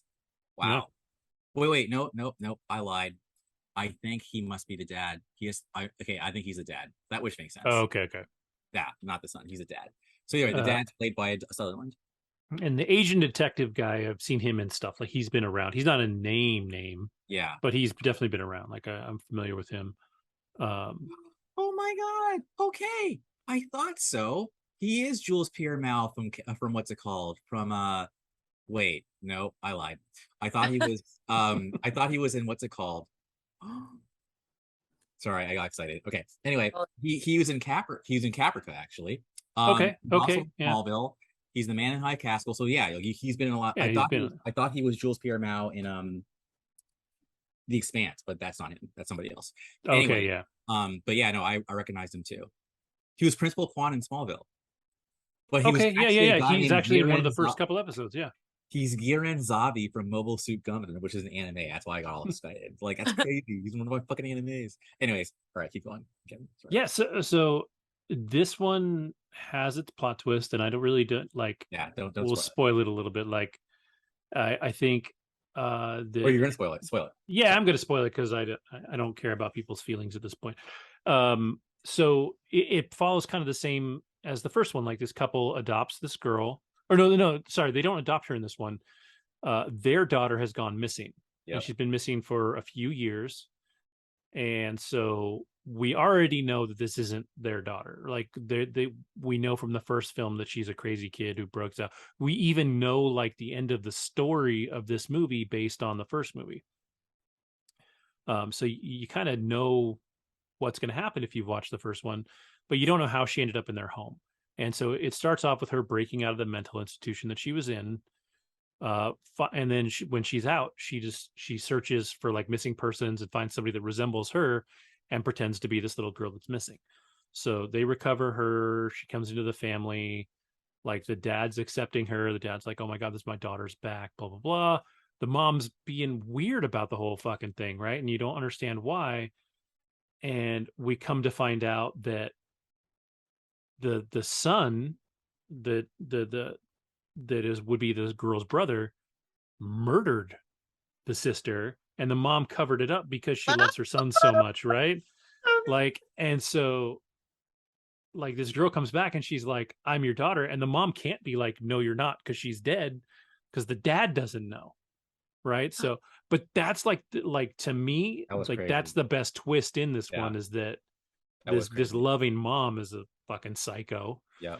And so like it plays out exactly how it has to play out. That's kind of the problem with the movie, is that there's no surprises after that. You know that everybody's going to die. You know that she's going to get out, and then we're going to have the next film. So like the twist comes probably too early for it to really impact the whole movie. But it's a fun one. Like in that regard, it's a neat twist to throw in. But then you kind of end up at the same stuff as the first one. She's got a thing for the dad, blah, blah, blah. But they don't go nearly as crazy this one time around. They are like, okay, let's ease up on the whole pedo shit. And then Julia Stiles, like I think it was really cool to see Julia as a villain. I don't think I've ever seen her as a villain before. And she was actually a pretty convincing villain. So if I was Marvel Studios, I would totally get Julia Stiles to be a villain. Fuck that shit. Like because she got a deep voice too. She just seemed so remorseless. And that I liked. that I liked a lot. And actually, going back to Vera Farmiga for a second, so I feel slightly biased against her because I feel like she's always playing these morally like weird people, right? Like if you remember the film, yes, I'm tangenting right now. What was that Boston one? The Departed. Okay. So she's like, I didn't like her character. It's like I know there's something off about her. I forgot what it was, but I didn't like her in that. There's a movie with what's his name? George Clooney. I think it's called Upper in the Sky or whatever. And like and he totally falls in love with her, only to find out that she actually has a family of her own and she's just basically playing them. Then in King of the Monsters, she's also a sort of bad guy, but then she redeems herself in the end. So it's like, Vera, when are you ever good? So anyway, I just had to like throw that out there. Well, and then she was in isn't she the mom on the Bates Motel? On Bates Motel with Freddie Highmore. So do you know what that one is? It's it's basically the prequel to Psycho. So it's when he's a kid and she plays the mom who ultimately ends up, dead in the wheelchair. At the she's the one up in the attic. But Freddie Highmore plays Norman Bates, and she plays the mom when he's a kid. It's actually like, I didn't watch all of it, but it was pretty decent. Like it was a pretty good show. But like for me, I have always been a fan of hers for a long time. Yeah, I like her. Funny enough, yeah. And she was the victim in that first one, right? Like God, yeah. She adopted a daughter. She wanted a daughter, like everything, and she had lost her daughter, right? Like that was the reason that they wanted to adopt, is that they had lost their kid.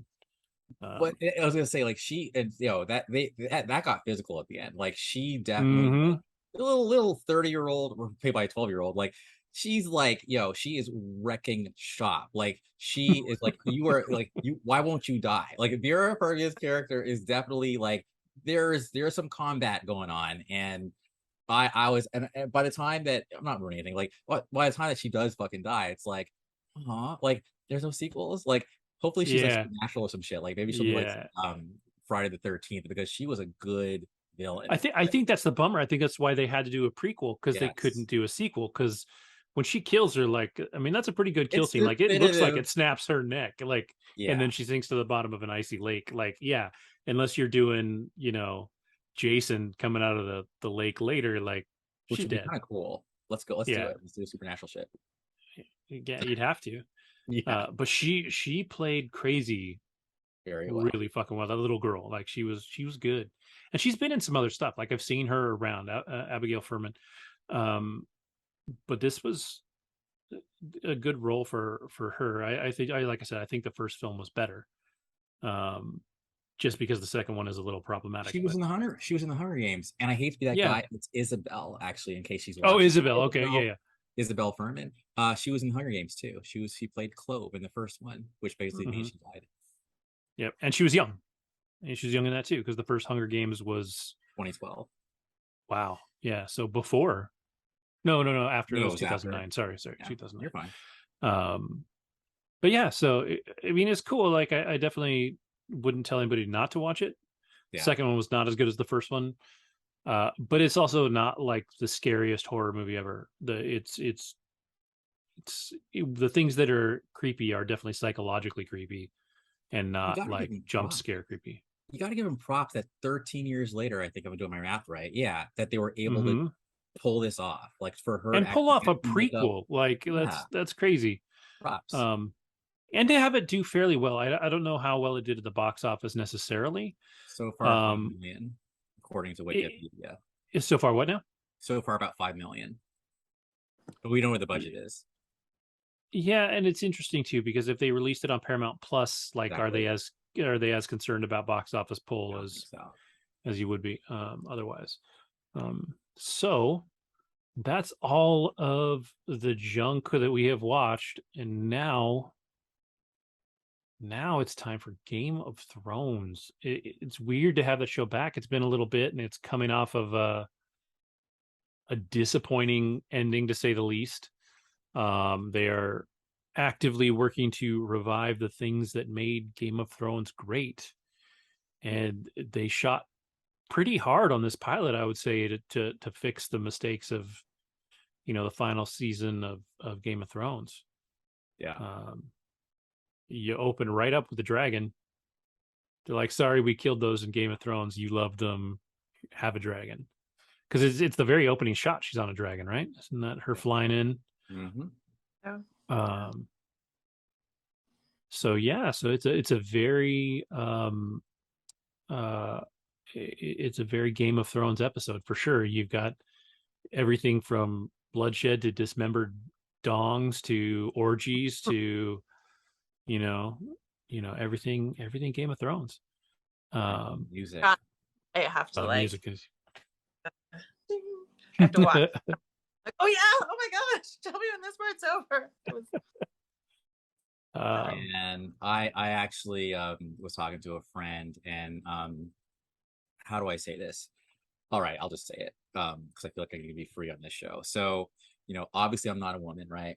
But I was like, even if I was a woman, I don't know if I could do the whole childbirth thing. I'm sorry. Like that scene, man, I was traumatized. I was like, see, like that sucks. Like I sold for a magazine. It was like a OBGYN magazine. So I learned things. Like I learned about the whole, like, I'm gonna get graphic, the whole tearing, like one giant like hole opening, whatever, like all that shit, like the recovery, the sit stats, all that. Like, dude, I'm good. Like I hate pain. Okay. So I know apparently like when it happens, you don't think about it anymore. Like it's great. Like it's all hormones and everything. I feel so like, thank you, Kim. You can just like let me talk. Right. So anyway, it's like, but after seeing that scene, like I know women who are like, I'm not doing it. I'm out. Like, so me, after seeing that scene, like it's a big deal, man. Like that was actually, I just had to start with that. Like, and then I actually posted this on my Facebook page. Apparently people were pissed off. There was no trigger warning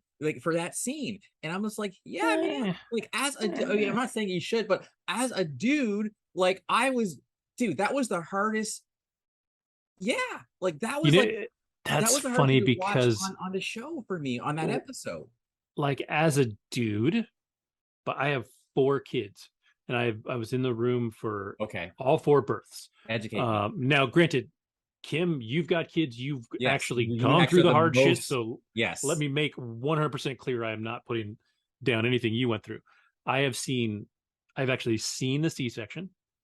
I've seen the kids come out. I have seen where they cut you from hole to hole to make sure that kid comes out. My wife almost died giving birth to my first son because she had preeclampsia, which is worldwide the #1 killer of women giving birth in possible. And we didn't know she had it until she was literally, we thought she was in labor. She wasn't even in labor. Went in, took her blood pressure. It was like off the fucking charts, to the point that the nurse was like, went white and bolted out of the room without telling us what was happening. Like, and then she was in the hospital for 7 days afterwards, like recovering. And so like for me, seeing this scene happen, I was like, yeah, that's graphic. Yeah, that sucks. But it wasn't like unfamiliar to me. Like and putting it into context, like they didn't have an OR and they didn't have experience with it. Like they even covered like nobody's done this before, puppy, or that's all they have. Yeah, milk of the puppy. Yeah, but like it wasn't even something they knew was going to work, right? Like we're talking like the birth of Caesar kind of thing, where that's why it's called the cesarean section. That's how Caesar was born. So yeah, it was interesting. Did you watch the after the show? No, I did. Did you watch through the credits? So I would definitely say to watch that. It's only like 5 more minutes or 10 more minutes, but they do talk about the choice to do that and how impactful it was on the character, because in that moment, they're basically already saying she's probably not going to make it. So he's got to choose between putting her through this and trying to save the baby, or just letting them both die. And so he does choose to put her through it and try to save the baby, because in that world, and in medieval times in our world, like you needed an heir. Like you had to have this kid. I say so?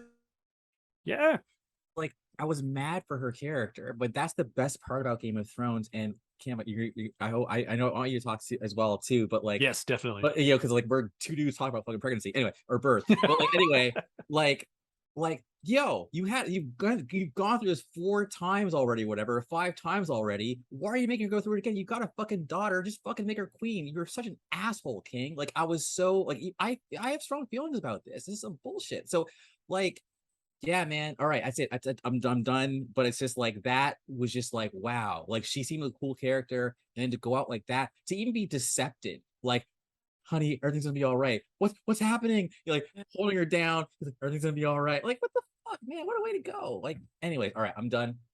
Kevin, that's crazy. I mean, that's raw that you've gone through that. That's I just had to put that out there. All right.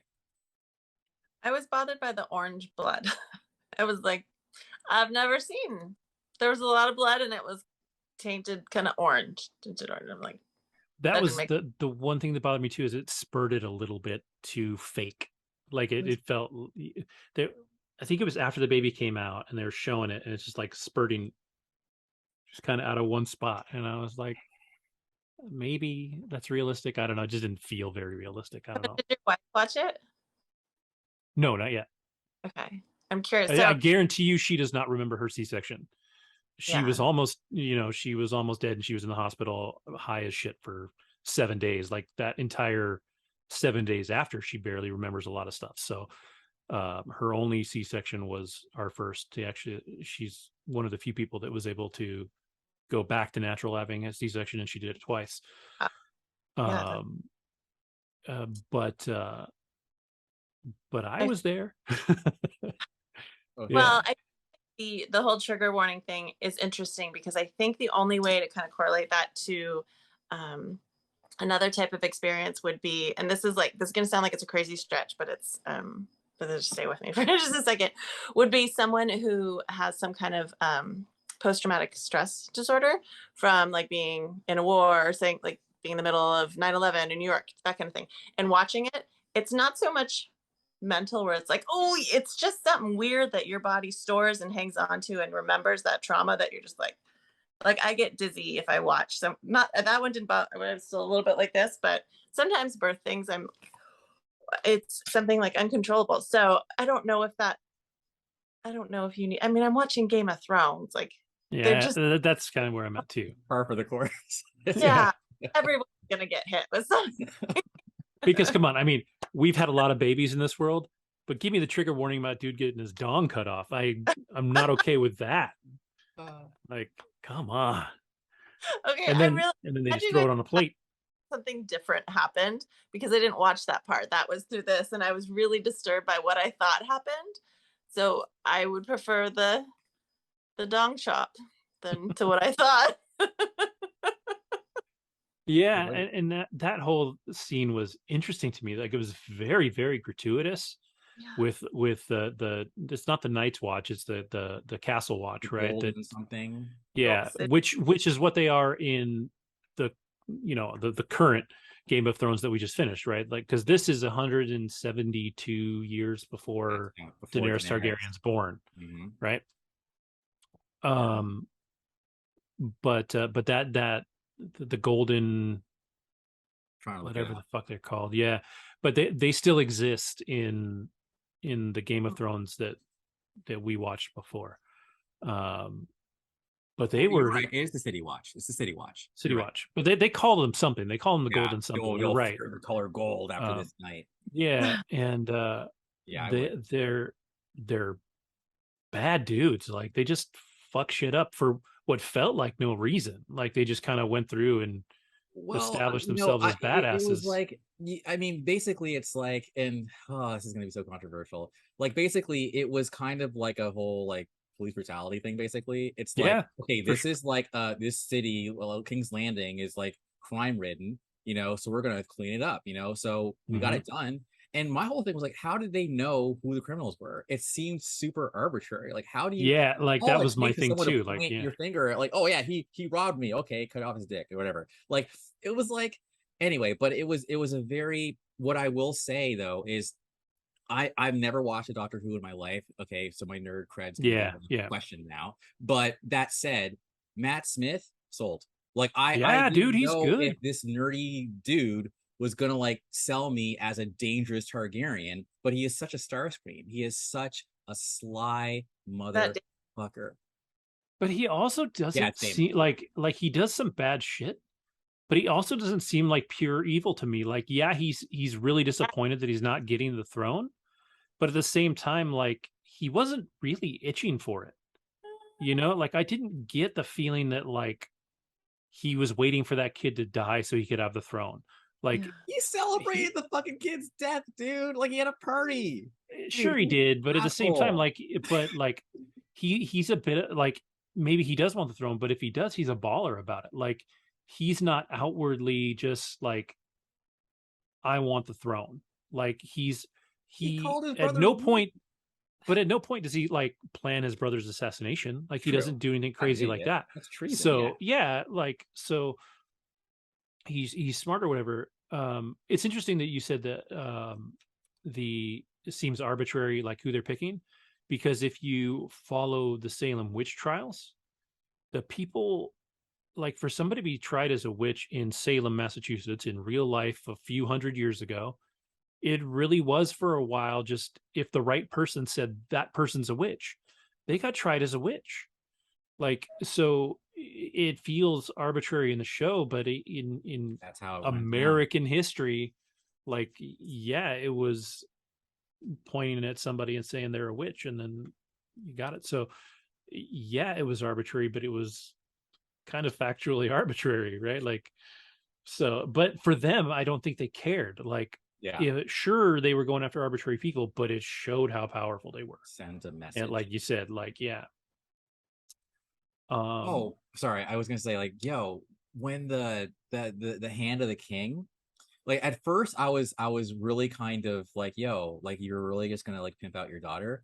But I realized that it was, the whole point was he was hoping that she has a kid, because if she has a kid by the king, we're in, you know? Yep. But at first I was kind of confused because he seemed like a pretty reasonable guy. I mean, he's the guy that I think Damon definitely wants to take out, because like, I think Damon and him are like Damon wanted to be Hand. Why didn't you make me Hand? Right, you know? So they're rivals, you know. And it's the Hand who's like, what the fuck is going on with your fucking brother, dude? He's like killing people for no reason, like, you know. But then, so I'm liking him until that moment. He's like, go comfort the king. Wear your mom's dress. I'm just like, yo, this show is Game of Thrones. Like, like, if like they're not trying to like be all, because I feel like towards the end of Game of Thrones, they eased up. Like, I feel like the last couple seasons, they weren't as brutal as they were the first like 4 or 5, right? And this episode felt like season 1 through 4. Like, they didn't give a fuck. Like, they were literally like, anyone can die. Like, it was like, so I'm actually in. And I know people who are like, oh, you're not going to get me again. I'm not going to get invested so that I can be disappointed. I'm like, no, dude, you guys need to chill. Like, I think they actually know they're correcting their mistake. They brought you the dragons. The shit is fucking brutal as hell, and they even remembered the music. So I'm actually I love the music. Ready for tomorrow night, baby. They did bring back the same kind of naked girl that is in. There's like one style of naked Game of Thrones girl. Do you know what I mean? Like, she has the same kind of B cups and just tall. And I'm like, there she is again. She's in Westeros. There's like one kind of naked girl. By the way, Kevin, it's the same person who was in that Hulu film, Hulu's TV series. She what's her name? Okay, it's the one where it's like with shit. Okay, it's like she worked for that software company and they're like doing some crazy shit. Yes, it's Devs. That's her, dude. Like, I didn't recognize her, but it's her. The prostitute. Damon's main girl is her. You would never think, because she had short hair. No shit. Yeah. But she also, which, by the way, is an amazing series. Oh, Devs is amazing. But anyway, she was also in Ex Machina too. So she's just she's beautiful. I'm just being real. She's a very pretty girl. But in Devs, she was very tomboyish. But now in Game of Thrones, she's going back to like, oh no, I'm just gonna show off. Like, anyway, anyway, all right. It's a cool show. Like, I dig it. It does definitely have the feel that you're looking for when you think of Game of Thrones. I think it's annoying. I had to. So did you watch the part that's like in the coming weeks, and they kind of showed what's going to happen in Game of Thrones going forward? Does it time jump? Like, did these girls get older in the series? Because it looked like so. It looked like further down the line. It didn't look like it was going to be the same girls, like, because they kept showing a white hair girl and a redhead kind of facing off, but they weren't the same characters. You're right. I'm actually looking at it right now. Millie Alcock plays young Rhaenyra or whatever. Anyway, Emma Darcy plays the older one, so there is going to be a time jump. Okay. Nice. Okay. Good call. Yeah. So yeah, that looks interesting. Like, I wonder how quickly they're going to try and close gaps to get at least close to the Mad King storyline, because that is who the Mad King is. Daenerys's grandfather. I thought it might even be your father. Isn't it your father? I think it's your father. I thought it was further out than that, because find out. No, because Jaime was the one who stabbed him, right? Jaime's the Kingslayer, but was that the Mad King that he killed? Yeah, that's what I thought it was. Yeah. Okay, so maybe it is her dad then. So that would be a lot of ground to cover, I think, in this series. So they probably won't get that far then. Well, depending on how old he is too, right? Like, he could be 60 years old and have a Daenerys kid. So is the daughter of King Aerys II, also referred to as the Mad King. Okay. Sister wife. Wow. Queen Rhaella. They really, yeah. They're all about. Well, and they have one of the Starks is actually Rickon Stark. That was cool, dude. Yeah. I actually rewound it, like when he said Rickon Stark, pledges whatever. I actually hit rewind on my thing and had to hear it again, because I was just like, yes. And it was so like they knew what they were doing. They made it so like nondescript, but come on, man, like, it's fucking the Starks, dude. Like, yes, like, oh, I'm so in. That's one thing about this show, right? Is that there's nods, but they're not going to make it like in your face. Yes. Like, because that would make it cheesy. So instead they put it in there. They're like, if you caught it, awesome. If you didn't, well, fuck it. Just enjoy the show.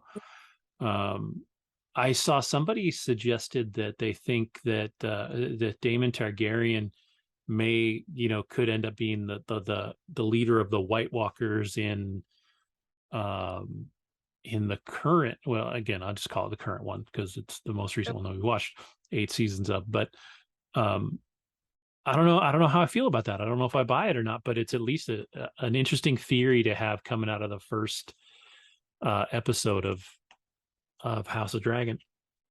Andrew, you posted something interesting today about the throne and kings who lead on it. We are on the same. Yeah, that was you that posted that. So what did it say? Yeah, that basically the throne cuts people who it doesn't think are worthy. So literally, Cam, I was just gonna say, I like Viserys, but he is weak, and I actually worry about him. I think he's gonna die like pretty quickly, like, because he's just such a.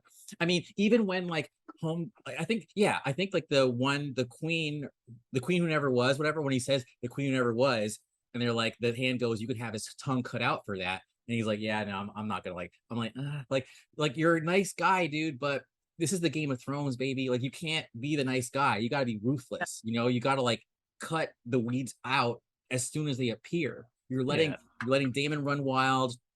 You're letting people disrespect you. Like, you're not gonna last. So so when he did cut himself, I'm like, oh shit. Like, yeah, you get the feeling this is a guy that inherited the throne and did not win the throne, right? Like, it was between him and the other one. And it's like, for some reason, they went with him. Maybe that's a comment on Patreon, whatever. But like, either way, it's like, nah, I think the queen, that she should have got it. And I like Corlys. Corlys is badass. He's just chilling, like, yeah, I'm here. Like, I don't know. I like the characters, and that's the thing that makes the show work. Like, Kim, you were talking about it. Like, with She-Hulk, it's like you're not really feeling She-Hulk, like, you have to suck me in, and that's what happened with the Sandman. I wasn't really sucked in by anyone, but Game of Thrones, in one episode, I am sucked in by Daemon. I'm sucked in by the princess. I'm sucked in by the dad. I'm pissed that the mom died in the first episode. Like, I'm already invested, man. Yeah. Is Corlys the black guy? Yes. I dug him, and part of the reason that I like him is because I love his wife. She was on Nurse Jackie. She was Jackie's best friend, and she's fucking great. Like, I really like her as an actress. She's very like, as an actress, she's very intelligent, and the character is smart and witty in Nurse Jackie, and she's very, very chill in this one. Like, those two are like I don't know what their role is, but they don't seem wound up by anything. Well, she was the queen who never was. She was a candidate to succeed. Okay. So she was basically the one who could have been on the Iron Throne and was passed over, you know? So I feel like, and she has that, I'm getting chills. She has that like stoic nature to her, whereas Homeboy is just a bit of a pushover, you know? Yeah. They fucked up. But one thing he did say that was really cool, he said the only thing that could take down the Targaryen house is itself. And I think that is what we're going to see play out in this series. Oh, for sure. Yeah. I mean, I don't know the history enough. I don't know if they lose it before the Mad King takes the throne again, or is it really passed down through until the Mad King, until Jaime kills him, and then they, until they take over. I do. Yeah. You know what? It'd be speculating if I said it. Yeah, I don't know the history. No, I think. Well, it might be because Robert's rebellion. He was a Baratheon, and I think that the Baratheons are the ones who eventually were like, you know what, these guys are crazy. Let's just fucking take over. But one thing I read is like that whole green fire, whatever that showed up. Like I think the Mad King had stored that because he was getting ready for the White Walkers because every king had been passed down. I love that too. The fact that they passed down that like winter Song of Ice and Fire. Yes, dude. Like, yo, I'm ready. I'm sorry. I keep praising this damn show. I would love to. I'm stoked. Wait, go ahead. I would say I would love to read the books if I knew like there were like ending books. I would. Yeah, like he's not finished. Like that kind of kills it. Like you want to read the whole thing. And then be frustrated. Like, come on. Yeah. There's another author like that. He's done 2 books out of what he said was going to be a trilogy, and then he hasn't written the 3rd book. It's his Patrick Rothfuss is his name. The books are called the Name of the Wind, I think, is the first one. Great book. It's really good. I didn't read the second one because I found out like he just is like, I haven't got around to the 3rd one yet, and it's been forever. And he's like, his publishers are like, what the fuck are you doing? He's like, yeah, I just haven't done it yet. And I'm like, dude, fuck you. Like I understand like the creative process or whatever, but if your first book is a bestseller, like if you are that fucking fortunate to blow up the world with a book and you write the sequel and everybody likes the sequel, fucking just write the 3rd book. Don't be the asshole, because don't be the asshole that doesn't finish your series. Like even Stephen King freaked out when he's working on the Dark Tower series because he got hit by that driver after the 4th book, I think. And there was a moment where the whole Stephen King fandom was like, fuck, is he not going to finish the series? Like, are we not going to get the end of the series? And he pumped them out after that. Like he sat down and cranked them out. Knowing he had to finish it. There's an episode, I keep talking about it. There's an episode of the Sandman, episode 11, that actually talks precisely about that. An author who writes a kick-ass first book and gets writer's block and then does some things to like fix that. So it's totally there. So it's all woven throughout. I'm gonna be a total nerd. Did Lannisters ever get mentioned yet in this first episode or not? I don't remember. I remember hearing Baratheon. Yes. I'll try to remember to put the screenshots into the episode, but on the both the crown that the king wears and the necklace that they give the princess, they have all the houses on there. So there's Stark, there's Targaryen, there's Lannister. I think Lannister was on there. Baratheon, I think, is on there. Like, yeah, it's really interesting to see that. So I'll try to remember to put those. Nerdy question. I'm saying it and editing, but yeah, hopefully I ask people like, if you could be part of any Harry Potter house, what would you be? So if you could be part of any Game of Thrones house, I already know what I want to be, and now it feels lame because I'll just tell you. But like before I even talk it further, okay, you guys just tell me, who is your favorite house, or what house would you want to be in? Sorry, I just had to. Oh, gosh. I mean, how do you not want to be part of the Stark family? But like, who has the most fun though? And who?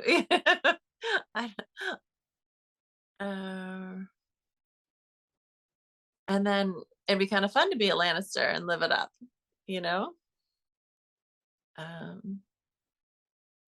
Yeah, I think. I don't know. Kevin, you go first. All right. Yeah, it's funny because it was the same thought. I'm like, yeah, Starks are like the shit, right? Like, the Starks are just like the cool, like kind of badasses. Like, you love the Starks, but dude, I want a fucking dragon. I want to be a Targaryen. I want a shot at a dragon. Fuck everything else. And I know this is like the Harry Potterist like house question there is, but fucking I'm Slytherin, dude. Just give me the fucking dragon. Let me be like, no, in Harry Potter, I want to be Gryffindor. I fucking love those motherfuckers.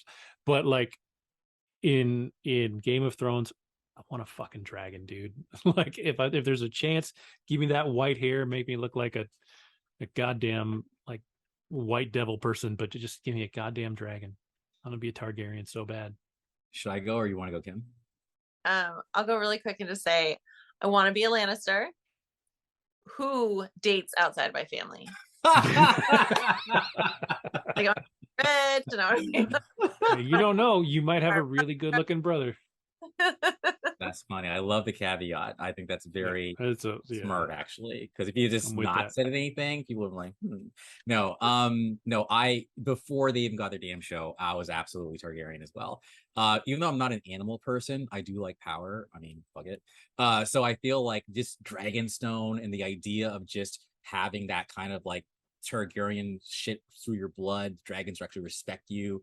There's just something about the Targaryen lore. So I had no idea that like you're gonna get a show, but when we find out his name is Aegon Stark, not fucking Jon Snow, I'm like, fuck yeah, dude, you're a fucking Targaryen? Hell motherfucking yeah.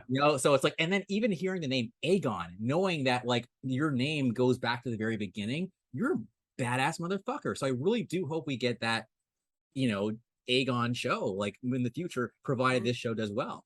But yeah, no. But then also, I'm not gonna lie, when she goes, "You smell like dragon," that was a turnoff. I was just like, I'm not gonna smell like dragon. That was another moment that I actually really liked in this episode was the funeral. So when the king is just, he's not there, like he's standing there, but that dude's fucking broken in that moment, right? Like he's not there, and so the princess has to stand up and fucking Dracarys, and it's hard for her too, but she's got the strength to do it when nobody else does it. And that's actually a really like one of the reasons that I'm still trying to figure out where Matt Smith's character is that the speech that he gives to her in that moment is actually really caring. Like he's like, you've got to be strong, you've got to step up, you got to take care of, like he really kind of lifts her up. And this is before she's been announced as as his main competition or anything. But like he's very kind to her in that moment, and in a way of building her up to be strong, because he won't be. Yeah. Someone else also said though, Daemon, like I saw comments like Daemon might like her. I'm just saying, like that's there is a weird like he's all turn around, like put the thing on her, like like so I got that too. So it might not be as noble as I love the fact for that sure, like, Kevin, you definitely like you're like I don't like Daemon. Like I'm like he's dangerous. You're more like no, he's dangerous for sure. Yeah. Like I just don't know. Like I'm waiting to really see what all of his motivations are. But like I said, I really love the fact that in that scene she does step up, and it's not what she wants to do, but she's the one that calls down the dragon. She's the one that just like our little Daenerys, she's Dracarys, and she calls the fire. It's almost like she's Daenerys and oh my god, why am I so bad with names? Arya. She's like Daenerys and Arya rolled into one. A little bit, yeah. Arya was like a tomboy from the very beginning. She was always a little badass. And even the fact that when she was like the cupbearer to like her dad, like it reminds me of when Arya was cupbearer as a boy to what's his name? Lannister. Lannister, Tywin. Man, the fact that we talked about this damn show for a good half hour, I think that says it all. Yeah. It's good, and it's only the first episode, and I'm hoping that these guys learn from the mistakes of the other one. I hope that HBO learns from it. So if these guys decide that they don't want to keep being the ones to write the show, if the show's not over, bring in people that want to finish it. Because that was the death knell for the first one, is that they let Benioff and Weiss just peace out and just finish it instead of actually finishing the show the way it should have been finished. But I'm excited for episode 2. Like, I'm stoked. Far more than I'm excited for episode 3 of She-Hulk, which I will still watch. But we'll see. We got interesting stuff to watch in this coming week. So I don't know. You guys have anything else before we say our good nights? No, that was good. I go cut my kids off their video games and put them to bed. That's just rude. Why would you do that? Yeah, so cool. Well, in that case, thank you anybody for watching. Thank you for enjoying our talk. I'm glad we're talking about Game of Thrones.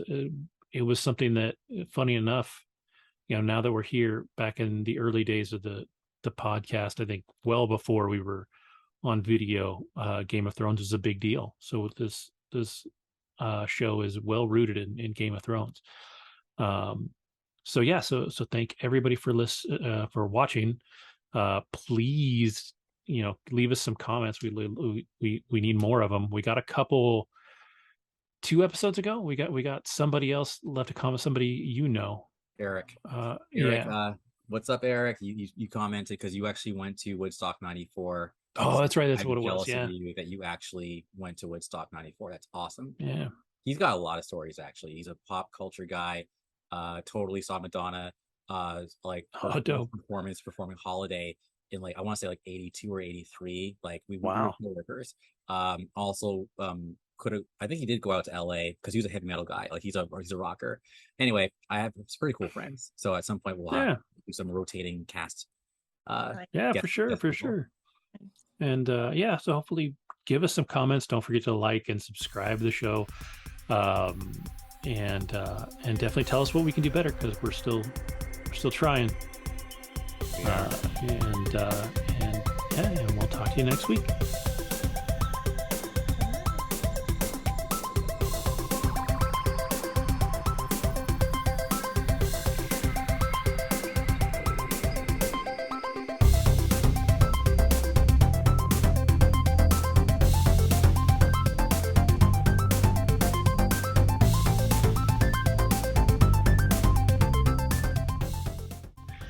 I watched the worst movie, maybe not the worst movie, one of the worst movies I've ever seen this week, called She-Ball.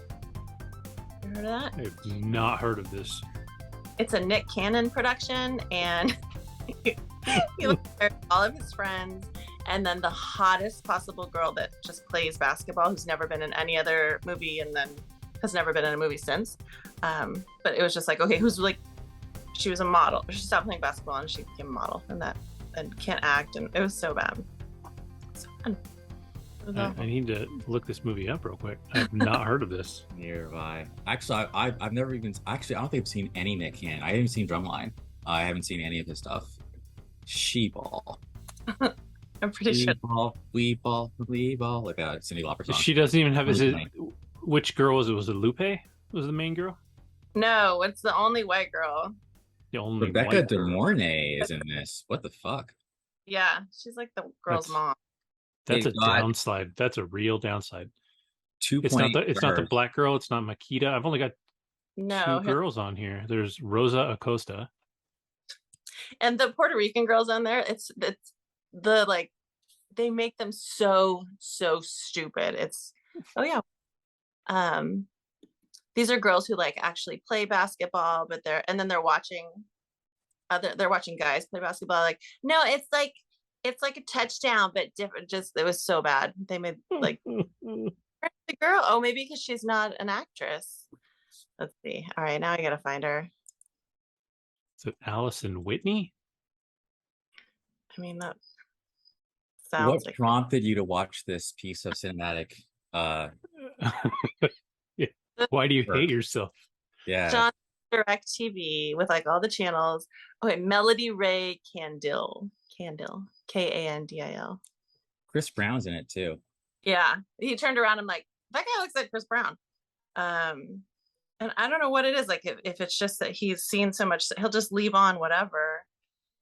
The girl's not even listed on the not even listed on the fucking page. That's awesome.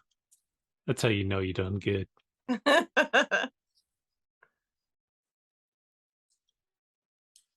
Melody, there she is. Yep, she has one picture on IMDb. That's 2.8 out of 10 on IMDb. That's actually the lowest rating I've ever seen. That I don't know that I've seen anything lower than that. No. That is impressive. Really bad. You might have to talk about this in the podcast. Yeah, right? I'm curious. Now I got to see Rotten Tomatoes, just see what they say about it.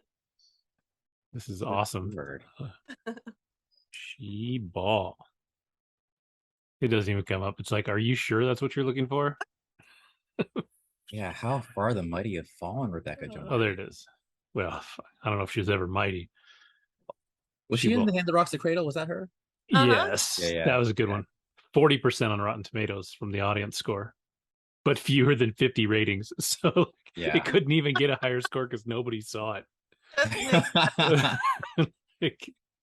That's awesome.